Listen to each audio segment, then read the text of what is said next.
ভোটের প্রচারণার সময় আছে মাত্র ৩ দিন। রংপুর সদর এবং গঙ্গাচড়া উপজেলার প্রার্থীরা চেষ্টা করছেন সব ভোটারদের কাছে পৌঁছতে। সদর উপজেলা পরিষদ চত্বর থেকে জানিয়েছেন প্রতিনিধি মাহবুব ইসলাম।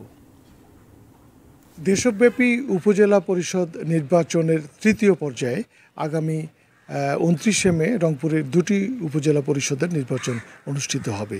উপজেলা দুটি হচ্ছে রংপুর সদর উপজেলা এবং গঙ্গাচড়া উপজেলা। এ দুটি উপজেলায় জাতীয় পার্টির দুজন প্রার্থী লাঙ্গল প্রতীক নিয়ে প্রতিদ্বন্দ্বিতা করছেন। এছাড়া গঙ্গাচড়া উপজেলায় বর্তমান চেয়ারম্যান আওয়ামী লীগের একজন নেতা রুহুল আমিন, তিনি পুনরায় নির্বাচনে প্রতিদ্বন্দ্বিতা করছেন।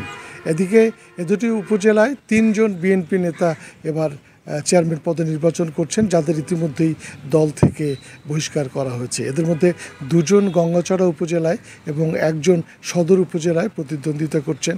ইতিমধ্যেই ব্যাপকভাবে প্রস্তুতি নেওয়া হয়েছে সুষ্ঠুভাবে ভোট গ্রহণের। এদিকে নির্বাচনের ভোট গ্রহণের আর মাত্র ৪ দিন বাকি।